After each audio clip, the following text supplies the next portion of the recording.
Last ক্লাসে আমরা কোন টপিক পড়েছিলাম বলো তো? যোগান বৃদ্ধির উপকরণ নিয়ে পর্যন্ত, এখন যোগান বৃদ্ধির ব্যতিক্রম থেকে পড়া শুরু হবে। Okay.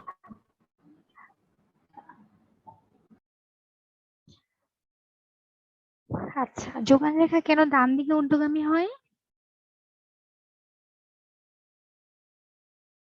তিনটা কারণ ছিল, সেই তিনটা কারণের প্রথম কি কারণ ছিল যোগান বিধি কেন ডান দিকে ঊর্ধ্বগামী হয়? লাস্ট ক্লাস থেকে কোশ্চেন করছি, তোমরা একটু মনে করার চেষ্টা করো। আমি লাস্ট ক্লাস এগুলো পড়িয়েছিলাম, ওখান থেকে তোমাদেরকে প্রশ্ন করা হচ্ছে যোগান রেখা কেন ঊর্ধ্বগামী হয়?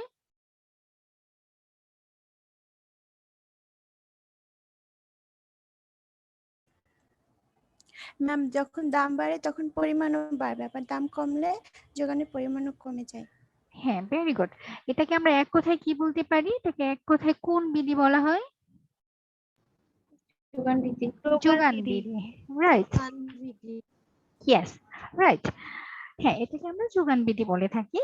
তাহলে যোগান বিধির কারণে আসলে যোগান রেখাটা ঊর্ধ্বগামী হয়ে থাকে। তারপর যোগান বিধিটা কি আমরা সমীকরণ আকারে প্রকাশ করতে পারি, যেটাকে বলা হয় যোগান সমীকরণ। এবং উপকরণের নিয়োগের কারণে যোগান রেখা ঊর্ধ্বগামী হয়ে থাকে। এই ছিল যোগান রেখা ঊর্ধ্বগামী হওয়ার তিনটা কারণ, মেইন কারণ। আজকে আমরা দেখবো যে যোগান বিধির ব্যতিক্রম, কেন যোগান বিধি কাজ করে না। কিছু কিছু ক্ষেত্রে আসলে যোগান বিধিটা কাজ করে না। যোগান বিধিতে আমরা পড়েছিলাম যদি দাম বেড়ে যায় তাহলে যোগান বেড়ে যাবে, যদি দাম হ্রাস হয় তাহলে যোগান হ্রাস করবে। কিন্তু কিছু কিছু ক্ষেত্রে দেখা যাচ্ছে যে এই যোগান বিধিটা কার্যকর হচ্ছে না, বরং এর ব্যতিক্রম চিত্র দেখা যাচ্ছে। দেখে গেল দাম বেড়ে গিয়েছে কিন্তু যোগান কমে গিয়েছে, আবার দাম হয়তো কমে গিয়েছে যোগান বেড়ে গিয়েছে। এরকম ব্যতিক্রম চিত্র কিছু কিছু ক্ষেত্রে দেখা যায়। কোন কোন ক্ষেত্রে এরকম ব্যতিক্রম চিত্রগুলো দেখা যায় সেগুলো আমরা আজকে একটু আলোচনা করব।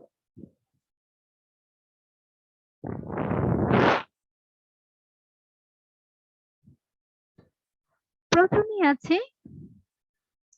ভবিষ্যতে দামের ব্যাপক পরিবর্তনের সম্ভাবনা।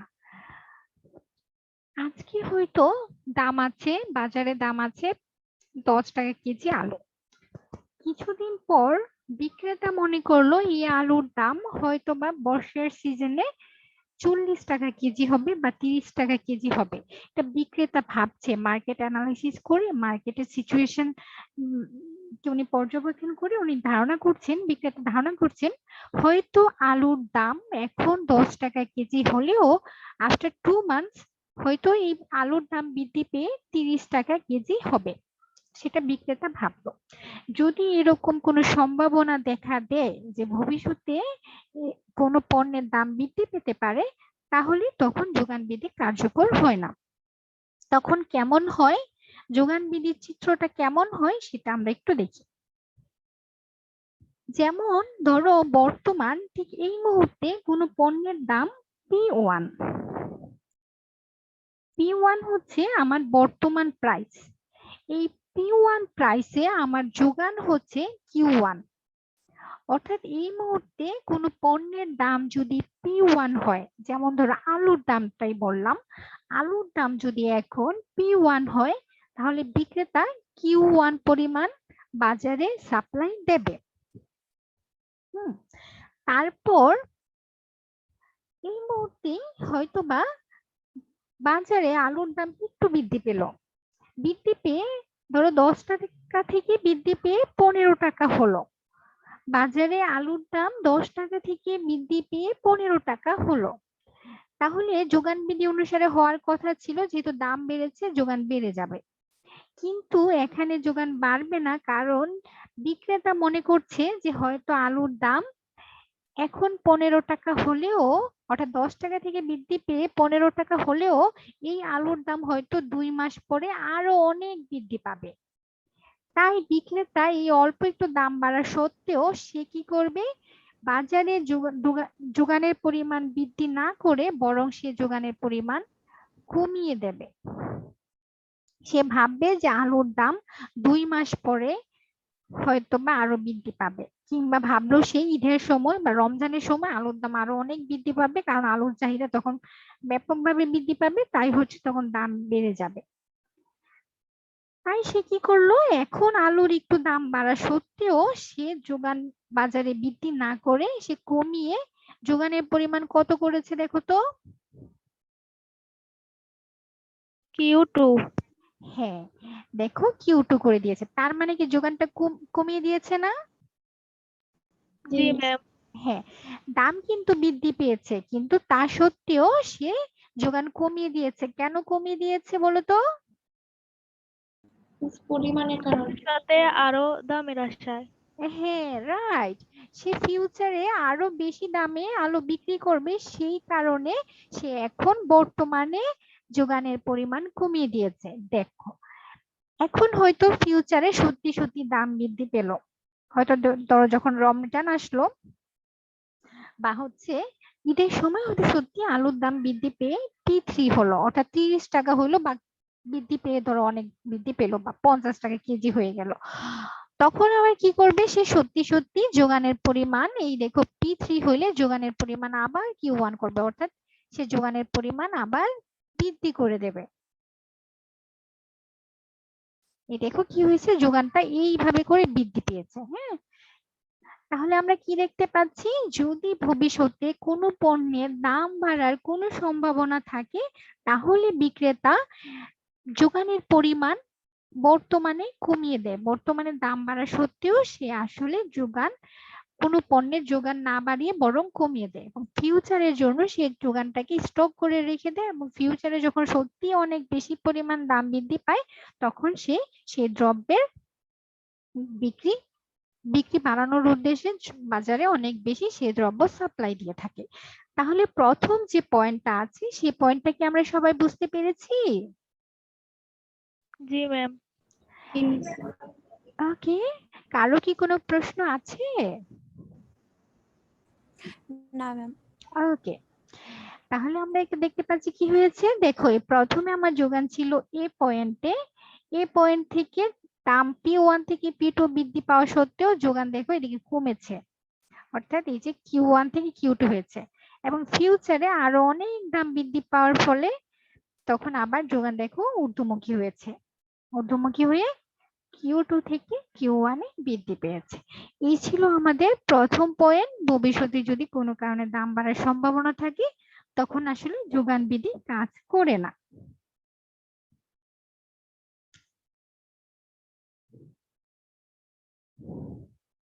আমাদের দ্বিতীয় যে পয়েন্টটা আছে সেটা হচ্ছে সীমাবদ্ধ যোগান। সীমাবদ্ধ যোগান হচ্ছে কিছু কিছু যোগান আছে যেগুলো আসলে আর বৃদ্ধি পাওয়ার কোনো সম্ভাবনাই নেই, এই যোগানগুলো একদম সীমাবদ্ধ, এগুলো আর কখনো বৃদ্ধি পাবে না। এরকম কয়েকটা উদাহরণ দিতে পারবে যে এই যোগানগুলো ভবিষ্যতে আর কখনোই বৃদ্ধি পাবে না?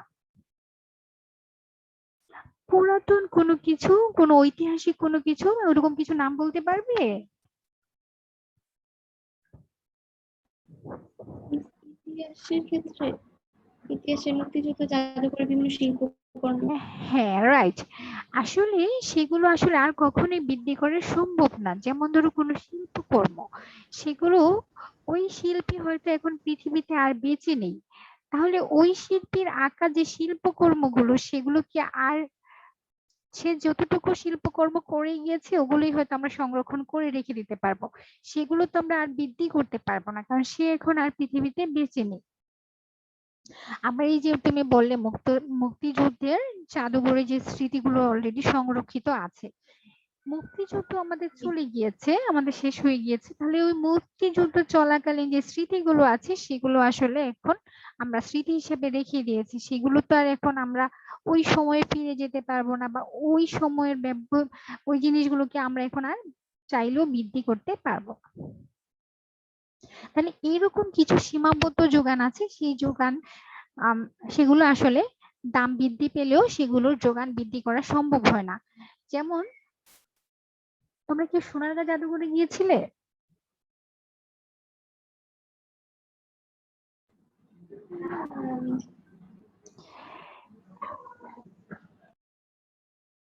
আচ্ছা, তোমরা যদি কোনো জাদুঘরে গিয়ে থাকো তাহলে দেখবে ওখানে অনেক বড় বড় শিল্পীদের রাখা বিভিন্ন ধরনের শিল্পকর্ম আছে।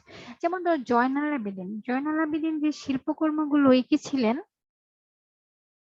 দুর্ভিক্ষের অনেক অনেক অনেক অনেক চিত্র এঁকে অনেক বিখ্যাত হয়েছিলেন।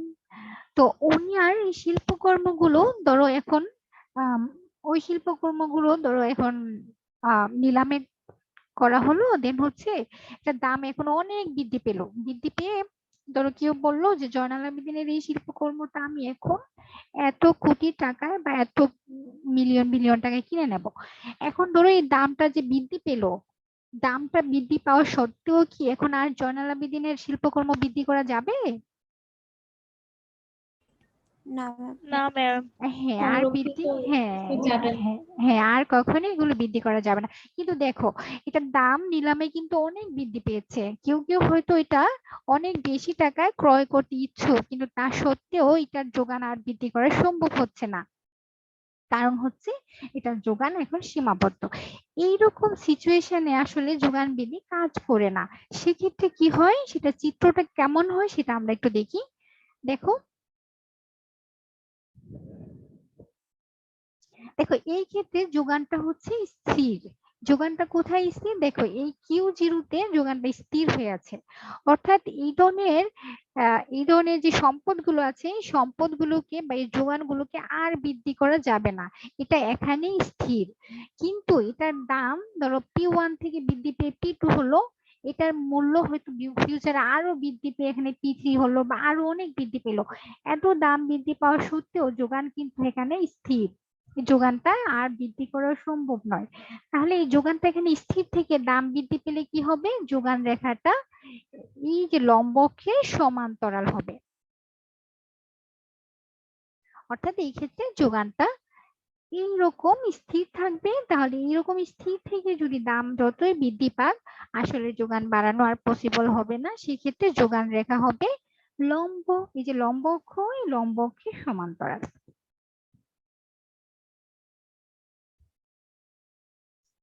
আচ্ছা, 2 নম্বর পয়েন্ট নিয়ে কি কারো কোনো জিজ্ঞাসা আছে?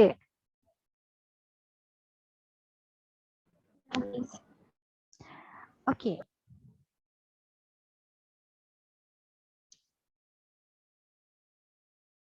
আচ্ছা, উপকরণের সীমাবদ্ধতা এটা নিয়ে কেউ কিছু বলো তো। আমি কিছুক্ষণ আগে সীমাবদ্ধতা নিয়ে আমরা আলোচনা করেছি, বলো তো উপকরণের সীমাবদ্ধতার ক্ষেত্রে কি হতে পারে? যোগান বিধি কি এখানে কি যোগান বিধি কার্যকর হবে?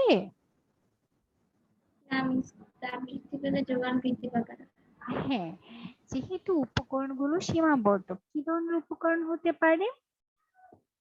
উৎপাদনের ক্ষেত্রে যে ধরনের উপকরণগুলো ব্যবহৃত হয়, একটা উৎপাদনের ক্ষেত্রে হতে পারে ভূমি ব্যবহৃত হতে পারে, শ্রম ব্যবহৃত হতে পারে, মূলধন সংগঠন, এরকম অনেকগুলো উপকরণ ব্যবহৃত হতে পারে।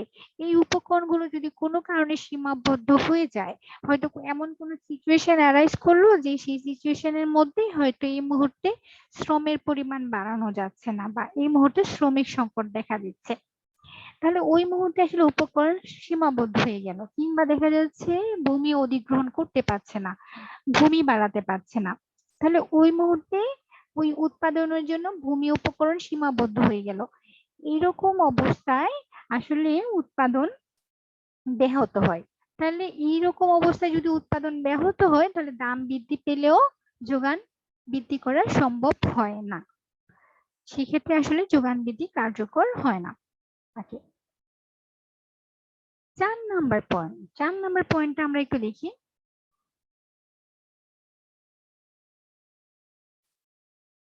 4 নম্বর পয়েন্টে বলা হয়েছে আমরা জানি যদি শ্রমিকের মজুরি নর্মাল অবস্থা, হ্যাঁ যদি একদম স্বাভাবিক অবস্থায় চিন্তা করি তাহলে আমরা দেখি যে যদি মজুরি বৃদ্ধি পায় তাহলে শ্রমিকের যোগান বৃদ্ধি পায়। অর্থাৎ যদি মজুরি বা স্যালারি বাড়িয়ে দেওয়া হয় তাহলে হয়তো বেশি পরিমাণে শ্রমিক ওই ওই উৎপাদন ব্যবস্থা বা ওই কারখানায় বা ওই সেক্টর ওই জব সেক্টরে কাজ করতে আগ্রহী হবে। এটা আমরা নর্মাল অবস্থায় চিন্তা করছি, তাই না? যে যদি স্যালারি বাড়িয়ে দেওয়া হয় তাহলে হয়তো বা শ্রমের পরিমাণ বৃদ্ধি পাবে।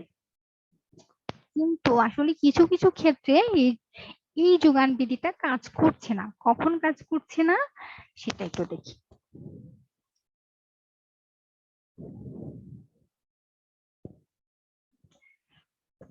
ধরো এই চিত্রটাতে সবাই একটু খেয়াল করে দেখো, এই ডাব্লিউ দিয়ে বোঝানো হয়েছে ওয়েজ। ওয়েজ মানে হচ্ছে মজুরি।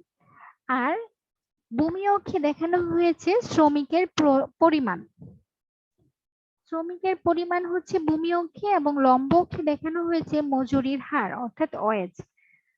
আর শ্রমিকের পরিমাণ হচ্ছে ভূমি অক্ষে অর্থাৎ কোয়ান্টিটি অফ লেবার। এখন যখন মজুরি হচ্ছে W1, তখন শ্রমিকের পরিমাণ কত বলতো? L1 হ্যাঁ, L1। এখন দেখো হয়তো শ্রমিকের মজুরি আরেকটু বৃদ্ধি পেল। শ্রমিকের মজুরি আরেকটু বৃদ্ধি পেয়ে W2 হলো। তাহলে কি হয়েছে? শ্রমিকের পরিমাণ কত হলো? L2। হ্যাঁ, শ্রমিকের পরিমাণ হলো L2। এখন L2 হবার পর ধরো প্রথমে শ্রমিকের বেতন ছিল W1, দ্যাট মিনস তখন হয়তো ছিল 20,000। তার পরবর্তীতে হয়তো মজুরি আর একটু বৃদ্ধি পেয়ে এখন হলো 30,000 বা ধরো 35,000, 40 এরকম একটা অ্যামাউন্ট হলো। হবার পর শ্রমিকের পরিমাণও বৃদ্ধি পেল। এতটুকু বৃদ্ধি পাবার পর শ্রমিক মনে করলো আমার এখন যে পরিমাণ স্যালারি আছে এই স্যালারিটা এনাফ, এর থেকে বেশি স্যালারি আমার আর দরকার নেই। তার চেয়ে বরং আমি এত বেশি পরিশ্রম না করে আমি একটু একটু লেজারে যাই বা একটু হচ্ছে নিজেকে একটু রিল্যাক্সেশনে রাখি বা একটু নিজে একটু আরাম করি। হ্যাঁ, এরকম একটা স্যালারি একটা সার্টেন লেভেলে যাবার পর সে চিন্তা করলো যে না আমি আর এত বেশি পরিশ্রম করব না, আমার বর্তমানে যে স্যালারি আছে এই স্যালারি এনাফ, আমি আর বেশি পরিশ্রম করব না। তার চেয়ে বরং আমি একটুখানি এখন যে স্যালারি আছে ওইটুকু এনাফ থাকুক, আর বাকি সময়টুকু আমি একটু হয়তো একটু রিল্যাক্স করি বা একটু লেজারে থাকি। তখন কি হবে দেখো, তখন হয়তো কোম্পানি মজুরির পরিমাণ বাড়িয়ে W3 করলো। W3 করা সত্ত্বেও শ্রমিকের পরিমাণ এখানে বৃদ্ধি পাবার কথা ছিল না, বৃদ্ধি না পেয়ে সে কি করলো বরং আরো কমে গেল, কমে L1 হয়ে গেল। সে ভাবলো না এখন মজুরি যতই বাড়ানো হোক না কেন আমি বরং আমার লেবার আর বাড়াবো না, রেদার হচ্ছে আমি একটু রিল্যাক্স করব। বুঝছো? তখন কি হবে, তখন দেখো এই শ্রমিকের পরিমাণটা কমে যাবে। দেখেছো L2 থেকে L1 হয়ে গেছে। আসলে এরকমটা হয়, বাস্তবেও এরকমটা হয় যে একটা স্যালারির পরিমাণ একটা সার্টেন লেভেলে চলে যাবার পর মানুষ আসলে আর খুব বেশি স্যালারি বাড়িয়ে দিলেও আর খুব বেশি কাজ করতে চায় না, বরং সে আর নিজের পার্সোনাল লাইফে একটু সময় ব্যয় করতে চায় বা একটু নিজের রিল্যাক্সেশনের জন্য একটু সময় ব্যয় করতে চায়। কারণ হিউম্যান বিং আসলে সবাই চায় একটু রিল্যাক্সেশন, কাজ তো অবশ্যই থাকবে, পাশাপাশি একটু রিল্যাক্সেশনেরও দরকার। সেই জন্য দেখা যায় কি যে একটা সার্টেন লেভেলে স্যালারি যাবার পর পরবর্তীতে স্যালারি বৃদ্ধি পাওয়া সত্ত্বেও শ্রমিকের পরিমাণ বা শ্রমের পরিমাণ আর বৃদ্ধি পায় না, বরং শ্রমের পরিমাণ কমে। আমরা কি বুঝতে পেরেছি এই চিত্রটা? কারো কি এই চিত্রে কারো কি কোনো প্রশ্ন আছে? একটা কোশ্চেন ছিল যে মজুরি অধিক হলে শ্রমের যোগান বৃদ্ধি নাও পেতে পারে, এটা একটু বুঝিয়ে দিলে ভালো হতো। হ্যাঁ, সেটাই হচ্ছে যে আমি এটাই বলছিলাম যে প্রথম অবস্থায় হয়তো তোমার স্যালারি খুবই কম ছিল, তখন তুমি স্যালারির পরিমাণ আরেকটু বেশি হয়তো বাড়িয়ে দিল, তখন আরেকটু বেশি স্যালারির জন্য তুমি হয়তো আরেকটু বেশি পরিশ্রম করলে। তারপর যখন তোমার স্যালারি একটা সার্টেন পয়েন্টে চলে গেল, ধরো তুমি এখন স্যালারি পাচ্ছ 50,000 টাকা, তুমি যখন 50,000 টাকা স্যালারি পেলে তখন তুমি চিন্তা করবে যে না আমার স্যালারি আর যতই বৃদ্ধি স্যালারি আর যতই বৃদ্ধি পাক সে আর বেশি পরিশ্রম করবে না।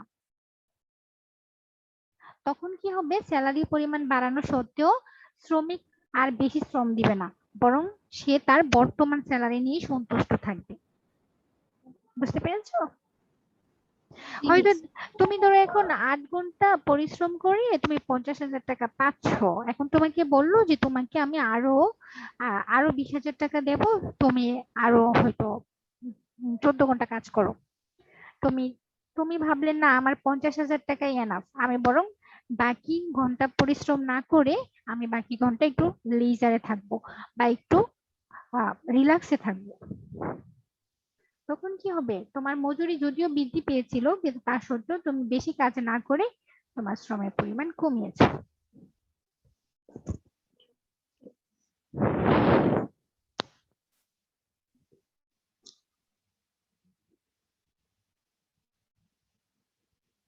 এটাই বলা হয়েছে শ্রমিকের মজুরি অধিক বাড়লেও শ্রমিক যোগান তত বাড়ে না, কারণ স্বাভাবিক কারণে শ্রমিকরা তখন আরাম আয়েসে থাকতে চায়। আমরা কি বুঝতে পেরেছি চিত্রটা? জি মিস। ওকে।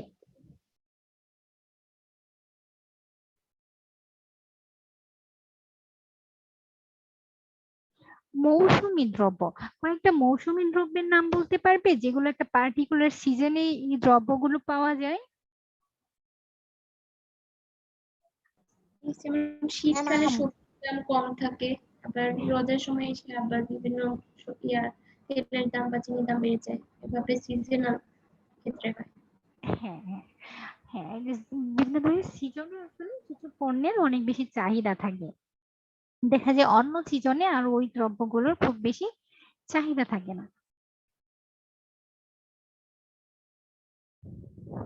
যেমন ধরো এই সিজনে খুব বেশি তরমুজ পাওয়া যাচ্ছে, খুব ভরা মৌসুম তাই না? হ্যাঁ, এই মৌসুমে তরমুজের দাম হয়তো কম, তুলনামূলকভাবে কম। হ্যাঁ, কম হলেও কিন্তু যোগান আর কমবে না। কেন কমবে না? কারণ এটা যেহেতু কৃষি পণ্য, যেই পরিমাণ উৎপাদন হয়েছে সেগুলো বাজারে থাকবে, আর এটা যেহেতু পচনশীল খুব বেশি দিন সংরক্ষণ করেও রাখতে পারবে না। তো বাজারে দেখা যাবে দাম কমা সত্ত্বেও তরমুজের বেশ যোগান আছে। আবার যখন তরমুজের সিজন থাকবে না তখন দেখা যাবে তরমুজের অনেক দাম, তা সত্ত্বেও তরমুজের খুব বেশি যোগান নেই, তাই না? জি মিস। হ্যাঁ। প্রাকৃতিক বিপর্যয়, কয়েকটা প্রাকৃতিক বিপর্যয়ের নাম বলো তো। ভূমিকম্প, সুনামি। হ্যাঁ, ভূমিকম্প, ভেরি গুড। আর আরো আমার শিক্ষার্থীরা এখানে অনেক উপস্থিত আছে, আরো কয়েকজন বলো, আর কয়েকটা প্রাকৃতিক বিপর্যয়ের নাম বলো। ভূমিধস, ভূমিধস, ভেরি গুড। তারপর cyclone, cyclone, yes. Tsunami, tsunami, yes. আচ্ছা, বাংলাদেশে বলো তো, বাংলাদেশে কোন প্রাকৃতিক বিপর্যয়টা সবচেয়ে বেশি হয়? কমন, সাইক্লোন, ভূমিধস, হ্যাঁ কমন নদী কয়েকটা। ভাঙন, হ্যাঁ নদী আসলে নদীর পাড় এলাকায় যারা আছে ওরা জানে যে নদী ভাঙন কতটা ভয়াবহ। হ্যাঁ, তারপরে এই যে বন্যা, বর্ষার সিজনে বন্যা খুবই কমন। তারপরে এই যে সাইক্লোন, হ্যাঁ সাইক্লোনটাও আসলে আমাদের দেশে খুবই কমন, উপকূলীয় এলাকার জন্য সাইক্লোনটা খুবই কমন। এই যে প্রাকৃতিক বিপর্যয়গুলো হচ্ছে, এই প্রাকৃতিক বিপর্যয় যখন শুরু হয় তখন আসলে স্বাভাবিক যোগানে যে সরবরাহ সেটা ব্যাহত হয়। তাহলে এখন নর্মাল সিচুয়েশন, এই নর্মাল সিচুয়েশনে এক জায়গার পণ্য আরেক জায়গায় খুব সহজেই পরিবহন করা যাচ্ছে। ধরো তোমার এখন তুমি এই যে ঢাকায় তো আর কৃষি চাষাবাদ হচ্ছে না, কৃষি পণ্যগুলো বিভিন্ন জেলা থেকে আসে। তো ওই জেলা থেকে এখন স্বাভাবিক অবস্থায় খুব সহজে পণ্যগুলো পরিবহন করে ঢাকায় পৌঁছে দেওয়া সম্ভব হচ্ছে, কিংবা ঢাকা থেকে অনেক পণ্য বিভিন্ন জেলায় পৌঁছে দেওয়া খুব সহজেই সম্ভব হচ্ছে। কিন্তু যদি প্রাকৃতিক বিপর্যয় দেখা দেয়, হঠাৎ করে ধরো কোনো এলাকায় সাইক্লোন দেখা দিল, তখন ওই এলাকায় খুব ব্যাপকভাবে ক্ষতিগ্রস্ত হলো। ওই এলাকার যে যোগাযোগ ব্যবস্থা আছে সেই যোগাযোগ ব্যবস্থাটা ভেঙে পড়লো, হয়তো রাস্তাঘাটে ভেঙে পড়লো, কিংবা গাছ টাছ পড়ে রাস্তাঘাট সব ব্লক হয়ে থাকলো, বিদ্যুৎ সরবরাহ নেই, কিছু নেই, তখন ওই অবস্থায় হয়তো তুমি খাদ্য সরবরাহ করতে পারছো না, বা ওই এলাকায় যে দ্রব্যগুলো প্রয়োজন সেগুলো পৌঁছে দিতে পারছো না। তো ওই অবস্থায় কি হবে, ওই এলাকাগুলোতে কোনো দ্রব্যের ব্যাপক চাহিদা থাকা সত্ত্বেও বা ওই এলাকায় ওই দ্রব্যের দাম বাড়লেও যোগান তাৎক্ষণিকভাবে বাড়াতে পারছো না। তুমি তাৎক্ষণিকভাবে তো ওই প্রয়োজনীয় দ্রব্যগুলো ওখানে পৌঁছে দিতে পারছো না, কারণ যোগাযোগ ব্যবস্থা হয়তো ভেঙে পড়েছে। তো সেই অবস্থায় আসলে দাম বৃদ্ধি পেলেও যোগানের পরিমাণ আর বৃদ্ধি করা সম্ভব হয় না। আবার অর্থনৈতিক যে দুরবস্থা, যেমন মন্দাকালীন সময়ে যোগান বৃদ্ধি কার্যকর হয় না। করোনা ভাইরাসের সময় গত বছর একটা বড় একটা ইভেন এখনো বাংলাদেশের অর্থনীতি মন্দার মধ্যেই আছে, যদিও অনেকটা কাটিয়ে ওঠার চেষ্টা করছে এবং কিছু ক্ষেত্রে কাটিয়ে উঠেছে। এই মন্দাকালীন সময়েও আসলে যোগান বৃদ্ধি কার্যকর হয় না।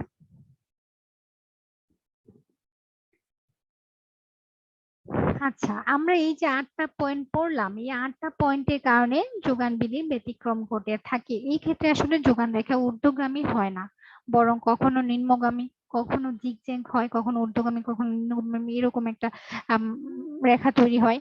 কখনো বা হচ্ছে লম্ব অক্ষে সমান্তরাল হয়, কখনো বা ভূমি অক্ষে সমান্তরাল। এই যে এরকম সিচুয়েশন গুলো তৈরি হয়, এগুলোকে বলা হয় যোগান বৃদ্ধির ব্যতিক্রম। এগুলো সবগুলো ঘটে থাকে যোগান বৃদ্ধির ব্যতিক্রমের কারণে। তাহলে এই যে আমরা আজকে যোগান বিধি পড়লাম, এই 8টা পয়েন্ট নিয়ে কারো কোনো জিজ্ঞাসা আছে?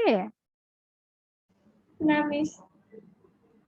ওকে, আমি কিন্তু নেক্সট ক্লাসে আবার এখান থেকে তোমাদেরকে কোশ্চেন করব, বাসায় ভালো করে পড়বে, লাইন বাই লাইন পড়বে। ওকে মিস। আচ্ছা, এই এই অংশটুকু নিয়ে একটু কথা বলি। কাল্পনিক যোগান সূচি থেকে যোগান রেখা অঙ্কন, আমরা লাস্ট ক্লাসে যোগান রেখা অঙ্কন করেছিলাম। কাল্পনিক সূচি থেকে একটা সমীকরণ দেওয়া ছিল, সেখান থেকে আমরা ক্লাসে প্র্যাকটিস করেছিলাম। তোমাদের এটা হোমওয়ার্ক থাকলো। হ্যাঁ, এখানে দেখো একটা সমীকরণ দেয়া আছে, S supply equal to DP. এসটা হচ্ছে যোগান, ডি হচ্ছে ডাল, পি হচ্ছে প্রাইস। এখানে ধ্রুবকটা দেন, এরকম করেও একটা সমীকরণ দেয়া থাকতে পারে। এই সমীকরণ দিয়ে তোমরা এরকম একটা সূচি সাজাতে পারবে তো? জি ম্যাম। আর কি, আমরা লাস্ট ক্লাসে প্র্যাকটিস করেছিলাম। লাস্ট ক্লাসটা যদি কেউ মিস করে থাকো তাহলে ইউটিউবে দেখে নেবে। তাহলে এই সূচি দিয়ে তোমরা কি করবে, এরকম একটা যোগান সূচি তৈরি করবে। এই সূচি থেকে পরবর্তীতে এরকম একটা যোগান রেখা অঙ্কন করবে বাসায়। এটা তোমাদের হোমওয়ার্ক থাকবে, এটা প্র্যাকটিস করবে। কারো যদি কোথাও কোথাও প্রবলেম, সরি আর একটু জোরে বলো। সমীকরণ কি বই থেকেই থাকবে সমীকরণটা? হ্যাঁ হ্যাঁ, এই যে দেখো এখানে তোমাদের বই সমীকরণটা দেয়া আছে, কাল্পনিক যোগান সমীকরণ, সেটা দেয়া আছে। এই সমীকরণের উপর বেসিস করে, অর্থাৎ এই সমীকরণে তুমি মানটা বসিয়ে এই সূচিটা তৈরি করবে। এই যেমন দেয়া আছে এখানে S ইকুয়াল টু ডিপি, এখানে ডি এর এই সমীকরণটার উপর বেসিস করে ওরা আবার এখানে আরেকটা সমীকরণ সাজিয়েছে, সেটা দিয়েছে S ইকুয়াল টু এই ডি এর মান 20, হ্যাঁ, আর পি। এই 20 সাথে পি এর মান গুণ করে তুমি যোগানের পরিমাণ পাবা। হ্যাঁ, 20 সাথে পি যদি 1 টাকা হয় তাহলে 20, পি যদি 2 হয় তাহলে 20 সাথে 2 গুণ করলে 40। হোমওয়ার্কটা কি আপনার ইনবক্সে দিব? হ্যাঁ, আমার ইনবক্সে পাঠাও। আর হচ্ছে কারো যদি কোনো সমস্যা হয় বা জিজ্ঞাসা থাকে আমাকে ইনবক্সে নক করবে। হ্যাঁ, এই হচ্ছে হোমওয়ার্ক গুলো, এই রেখাটা অঙ্কন করবে। তার পরবর্তীতে এগুলো তোমরা বাসায় পড়বে। হ্যাঁ, নেক্সট ক্লাসে যদি কোনো জিজ্ঞাসা থাকে যোগান সূচি আর যোগান রেখার পার্থক্যটা পড়বে। এই যে এই নির্ধারকের আগ পর্যন্ত এইটুকু পড়বে। হ্যাঁ, যদি কোনো এখানে কোনো প্রবলেম থাকে আমাকে নেক্সট ক্লাসে জিজ্ঞেস করবে, আর ইনবক্সে চাইলেও জিজ্ঞেস করতে পারো। Okay ma'am. ওকে, তাহলে আজকের ক্লাস এই পর্যন্তই। নেক্সট আসসালামু ক্লাস, আলাইকুম।